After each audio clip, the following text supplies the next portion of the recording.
दोस्तों आज की वीडियो रवीश कुमार बनाम सुधांशु त्रिवेदी होने वाला है, जिसमें रवीश जी ने अनवक्तों के गूगल सुधांशु को ऐसा धोया है कि सुधांशु की सिट्टी बिट्टी ही गुम हो गई। दोस्तों वीडियो बहुत शानदार है, अंत तक देखिएगा क्योंकि वीडियो के अंत में रवीश जी ने सुधांशु को ऐसा धोया है कि आप घर बैठे खुद को ताली बजाने से रोक नहीं पाओगे। चलो आपको आगे का पूरा वीडियो दिखाते हैं। सुधांशु जी, ये सब बयान है या सचमुच आप संस्कृत को लिंक लैंग्वेज बनाने जा रहे हैं हिंदी की जगह? देखिए, एक यथार्थ है संस्कृत को लेकर। अगर हम देखें तो भारत में मातृभाषा सिर्फ एक है संस्कृत, बाकी सब भ्रातृभाषाएं हैं, यानी संस्कृत से निकली हैं और वो सब जैसे भाई होते हैं एक ही माँ के। मैं तो वो नहीं जानता, मेरी मातृभाषा भोजपुरी है, ये बड़ा स्पष्ट है। लेकिन मैं ये जानना चाहता हूं कि क्या उमा भारती की बात में सचमुच इतना दम है कि अंग्रेजी की जगह आप संस्कृत को लिंक लैंग्वेज बना सकते हैं? ये संभावना आज है क्या? संस्कृत में तो खूबी है, आप कैसे बनाएंगे बताइए? आपने कहां बना दिया है? मध्य प्रदेश, छत्तीसगढ़, गुजरात, यूपी, सब जगह आप शासन में रहे, कहां आपने लिंक लैंग्वेज बना दिया संस्कृत का? देखिए रवि जी, एक तो अगर हम लोग ये मान ही लेते कि संस्कृत के अंदर बहुत खूबियां हैं तो आज हमारी ये डिबेट का विषय ही नहीं होता। अच्छा, एक बहुत भारी कॉलोनियल माइंडसेट की लीगेसी है जो मार्क्स और मैकाले के प्रभाव में है, जो कि भारतीय जो मेधा है उसके जो श्रेष्ठ चीजें हैं उनको डिक्लाइन करने में लगी। ये आप कह रहे हैं कि जिन लोगों ने आपको वोट दिया है वो मार्क्स और मैकाले के प्रभाव में थे? मैं उनके बच्चों की बात कर रहा हूं जी। मैं उनकी बात नहीं कर रहा, भारत के पॉलिटिकल और इंटेलेक्चुअल एस्टेब्लिशमेंट की बात कर रहा हूं। हाँ। मैं भारत के पॉलिटिकल एस्टेब्लिशमेंट इंस्टीट्यूशन में जो डोमिनेंट लेफ्टिस्ट एलिमेंट था मैं उसकी बात कर रहा हूं। राइट, ठीक है। उस कारण से तो इसीलिए आज डिबेट हो रही है, अन्यथा सब मान लेते तो कोई विवाद का विषय नहीं। संविधान जनता वो मिडिल क्लास को आप संस्कृत कैसे सिखाएंगे? मैं ये जानना चाहता हूं। उसको सिखाई ना संस्कृत, अच्छा है थोड़ा संस्कृत सीखे वो भी। बात तो सही है। मैं ये जानना चाहता हूं कि कैसे ग्लोबल बनाएंगे आप उसको? ग्लोबल सिटीजन के दौर में जब वो फ्रेंच सिखा रहे हैं अपने बच्चों को, लोग जर्मन सिखा रहे हैं, मंदारिन सिखा रहे हैं, आप उसमें संस्कृत, हम नहीं कह रहे कि आप गलत कर रहे हैं, पर मुझे ये बताइए कि आप कैसे उस चीज को हासिल करेंगे? सिर्फ कहने भर से नहीं होगा ना। संस्कृत में शपथ लेके लोग चले गए, क्या किया 6 महीने में? आज का जमाना टेक्नोलॉजी का जमाना हो गया है। हाँ, टेक्नोलॉजी जिस दिशा में जाएगी, हाँ, सबको आखिर में घूम फिर कर टेक्नोलॉजी के हिसाब से चलना पड़ेगा। हाँ, हम मालूम है, तेरे बाप को मत सिखा, चल। आज टेक्नोलॉजी डिजिटल टेक्नोलॉजी के लेवल पे है जिसमें वो भाषा जैसे अंग्रेजी जिसमें की मात्रा पाई है ही नहीं और इसलिए वो डिजिटल टेक्नोलॉजी के लिए बहुत मुफीद है। नेक्स्ट स्टेज ऑफ टेक्नोलॉजी क्या होगी? जिंदगी भर डिजिटल टेक्नोलॉजी नहीं रहेगी। नेक्स्ट स्टेज है वॉइस कमांड टेक्नोलॉजी, हाँ, जिसकी की शुरुआत अब हो चुकी है। तो वॉइस कमांड में वो भाषाएं जिनकी की वर्तनी और स्वर अधिक वैज्ञानिक हैं, उनका प्रभाव आने वाले दशकों आप कहाँ के ज्ञानी बाबा में स्वतः बढ़ता ये हम नजर भी आएगा। स्कूल में सुनते थे कि संस्कृत कंप्यूटर में एक दक्ष भाषा है कंप्यूटर की शैली में, और उसमें मैं इनकार नहीं करता वो होगी और अच्छी भाषा है, ठीक है। नहीं, लेकिन वो बजाय बिना संस्कृत के ही बहुत सारे कंप्यूटर में काम हुए हैं, ऐसी बात नहीं है। और स्टीव रवि जी जो आप बात बता रहे हैं वो 1985 में नासा के एक साइंटिस्ट थे मिस्टर रिग्स, उन्होंने ये बात प्रमाणित की थी कि आर्टिफिशियल इंटेलिजेंस ये वाला उदाहरण छोड़ दीजिए, के लिए संस्कृत सबसे बेहतर लैंग्वेज। नासा के, हमारा इसरो वाला ज्यादा ठीक है नासा से। मुझे आप इस सवाल का जवाब नहीं दे रहे हैं। एक भी आप लोग जब भी सरकार में आते हैं, पिछले बार भी 98 में, आप जरूर 2-4 संस्थाएं बना देते हैं संस्कृत के लिए, लेकिन अंततः वो सब कागजी बनकर रह जाती हैं। मुझे ये विश्वास दिलाइए कि महज नारेबाजी के अलावा आप क्या करने वाले हैं? नहीं, मैं कहूंगा आप गलत कर रहे हैं तो आप 100 भारतीय परंपरा के तर्क देंगे। मुझे ये बताइए कि संपूर्णानंद विश्वविद्यालय में 50% से भी कम टीचर है, वहां पे ज्यादातर सेकेंडरी स्कूल में संस्कृत की हालत खराब है। आपके मध्य प्रदेश की हालत खराब है, आपके छत्तीसगढ़ की हालत खराब है, सब जगह की वैसी ही हालत है, कोई किसी में अंतर नहीं है। गजब बेइज्जती है। कहां ठीक कर पाए आप संस्कृत को लेकर?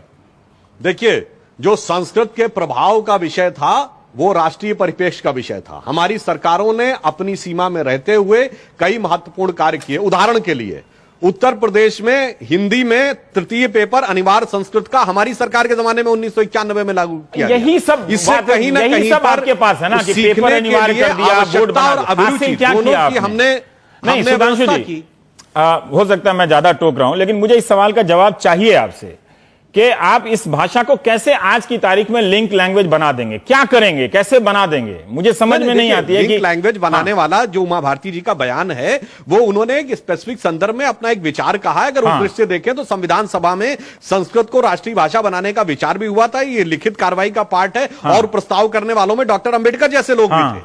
इसलिए वो विषय एक अलग है। आज की परिस्थिति भिन्न हो चुकी है। अभी तो लिंक लैंग्वेज वाली बात जो है, वास्तविकता में तो लिंक लैंग्वेज संस्कृत ही है, मगर उसे व्यवहारिक स्वरूप देने के लिए तो बहुत भारी परिवर्तन की आवश्यकता होगी। वो अभी एकदम तत्काल निकट भविष्य में होने की संभावना बहुत कम दिखाई। तब तक मिडिल क्लास ये कर सकता है कि वो संस्कृत का ट्यूशन रखना शुरू कर दे, ठीक है ना? देखिए, वो मैकॉले वाले को छोड़िए, जो वोटर है आपके, उसके परिवार के बच्चों को बताइए, क्या आप उन परिवारों के बीच जाके कह सकते हैं कि आपके बच्चों के भविष्य को सुरक्षित रखने के लिए हम फ्रेंच, जर्मन या अंग्रेजी को हटाकर संस्कृत ला रहे हैं? देखिए, उधर बात कीजिए, मैकॉले वाला छोड़िए, वो गॉन केस है वो सब। हाँ, नहीं, वो तो गॉन केस है। हाँ, मैं कह रहा हूं फ्यूचर देखिए, जहां टेक्नोलॉजी आपको ले जाने वाली है। कोई भी लैंग्वेज होती है, हाँ। उसको देखने के तीन डायमेंशंस होते हैं, जिसको आप देखिए घुमा दे रहे हैं बॉल को, स्पिनर हैं आप बड़े अच्छे। सुनिए, प्रभावकता होती है, वैज्ञानिकता होती है और संस्कार होते हैं। हर लैंग्वेज तीन चीजों से बेस पे चलती है। जो लैंग्वेज परफेक्ट होगी, अल्टीमेटली पूरे संसार को उसकी तरफ जाना पड़ेगा, संस्कृत की तरफ। और अब ये जमाना चला गया जब लोगों ने सत्ता के दम पर चीजों को स्थापित किया था। आप तो वही कर रहे हैं। वैज्ञानिकता और प्रामाणिकता के दम पर वही कर, चीजें जब भी आप लोग सत्ता में आते हैं तभी संस्कृत करते हैं।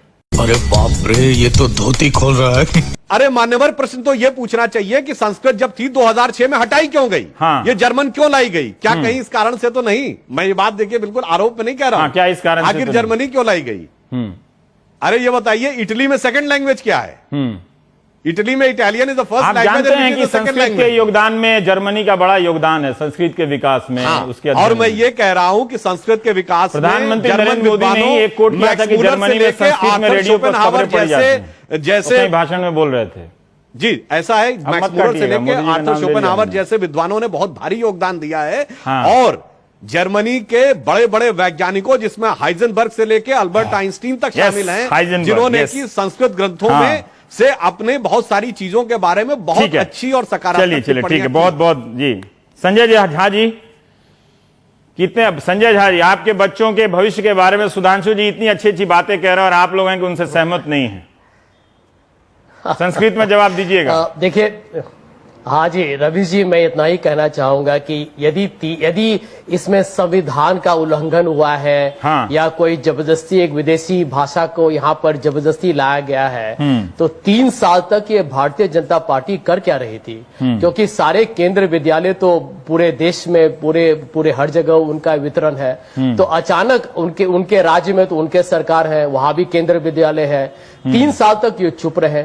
अचानक अकस्मात इनके दिल को बहुत दर्द पहुंचा है कि यहाँ हमारी एक संस्कृति के साथ मजाक किया जा रहा है। ये सब मैं समझता हूँ कि बेबुनियादी नहीं, ये बेतुका आरोप है। एक तरफ प्रधानमंत्री बोलते हैं फॉरेन डायरेक्ट इन्वेस्टमेंट को लाइए, और यहाँ इनको जर्मन लैंग्वेज और 70,000 छात्र जो चाहते हैं कि वो करें, जो केंद्रीय विद्यालय ने खुद कहा है कि इससे उनको प्रगति, उनको लगता है कि भविष्य में होगा उनके स्कूल के लिए, तो इसमें उनको बड़ी आपत्ति है। ये बड़ा अजीबोगरीब एक मैं समझता हूँ हालात है। ठीक है सर, सुधांशु जी आप कुछ जवाब देना चाह रहे थे, संक्षेप में दे दीजिए। कई लोग पूछ रहे हैं कि आप लोग जब विपक्ष में होते हैं तब तो संस्कृत की मांग नहीं करते, उसकी आवाज नहीं उठाते। नहीं, ये कहना गलत है। हम लोगों ने सतत, जब ये संदर्भ आया था, जब भी भाषा का संदर्भ आता है, हमारा आग्रह इस प्रकार का रहता है और वो उसको हम मैं एक वाक्य सिर्फ कहना चाहूंगा। अभी संजय झा जी ने जो एक बात कही कि हम डार्क एजेस में जा रहे हैं, और जिस ढंग का परिवर्तन इन्होंने जो आरोप लगाया कि हम लोग या संघ के इशारे पे हो रहा है, इस पे मैं सिर्फ ये कहना चाहूंगा कि यह बात पूर्णता निराधार है। डार्क एजेस तो वो थी। आज गुरु तेग बहादुर का बलिदानी दिवस है। एनसीईआरटी की बुक्स में क्या लिखा था कि Guru Tegh Bahadur has created law and order problem. ये आपने पढ़ाया था। आपने इतिहास में यह पढ़ाया कि Shivaji has looted Surat, Maharana Pratap was a phonetic patriot. आप इतिहास में क्या पढ़ा रहे हैं? इसलिए मैं कह रहा हूं कि डार्क एजेस वो थी जो भारत के इतिहास का एक विद्रूप चित्रण था। भारत की बताइए ना, आप क्या पढ़ा रहे हैं? गणेश जी का प्लास्टिक फेंको अपनी पूरी शक्ति के साथ फेंको। इस विषय को, जर्मन भाषा को अगर हटाना ही था तो सत्र पूरा हो जाता। 70,000 बच्चों को आप ही को अचानक अभी हटा दे आधा टर्म के बाद और बोले कि आप अंग्रेजी पढ़ लीजिएगा। सर सिंपल बात बताइए। सबसे बड़ी बात तो यह है, वो ठीक है कि 70,000 की संख्या बहुत कम है। संगठन में हाँ। जो जर्मन या अन्य विदेशी भाषाएं पढ़ाई जाती थी, हाँ। वो असंवैधानिक थी। हाँ। हमारे भाई ने अभी उन्होंने कहा कि संविधान में कोई प्रावधान नहीं है त्रिभाषा का, तो असंवैधानिक कैसे हो गई?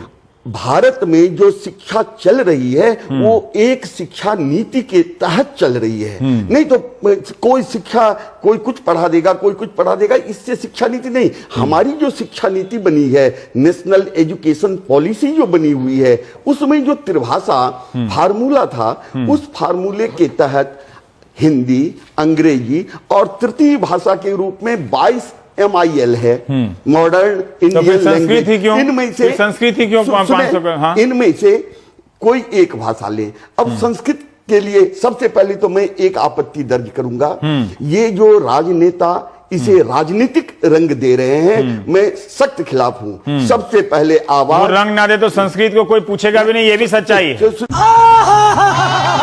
आप सिंबॉलिक लड़ाई तो जीत गए, वो ठीक है, उसमें तो कोई झगड़ा नहीं है आपसे। मैं कह रहा हूं उस 3 महीने में आप संस्कृत के साथ क्या इंसाफ करने वाले हैं?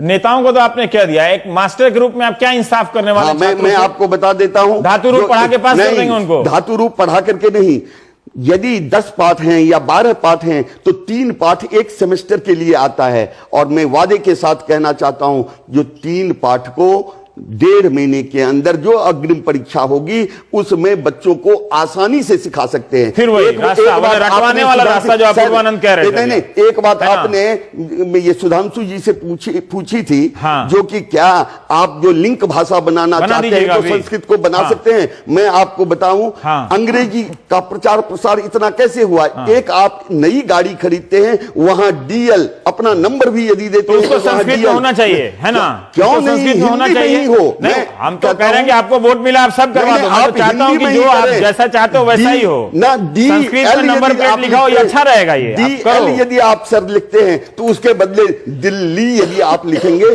तो उससे भाषा और का प्रचार प्रसार होगा। एक और बात मैं कहना चाहूंगा, क्या है ना सर, रवि जी पहले सुनने की कोशिश करिए। ये सब गांव में बैठ के हम लोग भी सोचते थे यहाँ पर ये लिख देंगे तो भाषा का विकास हो जाएगा, वैसे नहीं होता। मैं एक निवेदन करना चाहता हूँ, शर्म करो, जरा शांति से सुने। यूपी, बिहार या अन्य जगह से कुछ भी नहीं पढ़ी लिखी औरतें यदि दिल्ली आ जाती हैं और वो बार बार अंग्रेजी के शब्दों को सुनती हैं, तो वो अपने घर में भी अंग्रेजी का व्यवहार करना शुरू कर देती हैं। इससे आप सहमत हैं या नहीं? सहमत हैं, एकदम सहमत, एकदम सहमत हैं। हमारे संस्कृत के प्रचार प्रसार में कमी रही है, और वो प्रचार प्रसार की कमी कहां रही? ये केवल अध्यापकों की कमी यदि कोई बताते हैं तो उसे हम मुझे ब्रेक लेना, बाकी अपने नेता में उसकी व्यवस्था में कमी आई। मैं बता रहा हूं झा जी, कमी कहां रही। मेरा जब यज्ञोपवीत संस्कार हो रहा था तो कान में मेरे जो गुरु थे उन्होंने गायत्री मंत्र फूंका और उसके साथ मुझे चेतावनी दी कि इसे स्त्रियों और शूद्रों के सामने इसका पाठ नहीं करना है। तो संस्कृत को किसने रोका, इसके बारे में हमें सोचना पड़ेगा। मुझे अपने गुरु की वह बात याद है कि स्त्रियों और शूद्रों के सामने गायत्री मंत्र का गुरु पाठ तो नहीं सबका करना पिता होता है। एक बात ब्रेक ले लेते हैं। मैं 11वीं में पढ़ाता हूं, पूछना है कि ये भाषा को लेकर जब भी इनकी सरकार आती है इस तरह के संदेह क्यों फैल जाते हैं? 11वीं में पढ़ाता हूं, उत्तिष्ठत जाग्रत प्राप्य वरान निबोधत, उठो जागो, अब बरों को प्राप्त करके और जागो, जागृत हो। ये तो सब भाषा में कहा गया है। ये बात एक बात बताएं, छोटा सा ब्रेक ले लेते हैं। मेरे दर्शकों को प्लीज मत जगाइए, टेलीविजन के दर्शकों के साथ मत जगाइए। के लिए या के लिए ब्रेक के बाद आएंगे। अब देख लिया आपने इनका। मैं थोड़ा राजनीतिक सवाल आपसे करना चाहता हूं कि जब भी आपकी सरकार आती है हिंदी और संस्कृत को लेकर बड़ा बवाल मच जाता है। संस्कृत में एक ट्वीट कर दीजिए, तब तक मैं छोटे से ब्रेक के बाद आता हूं। मजा आया।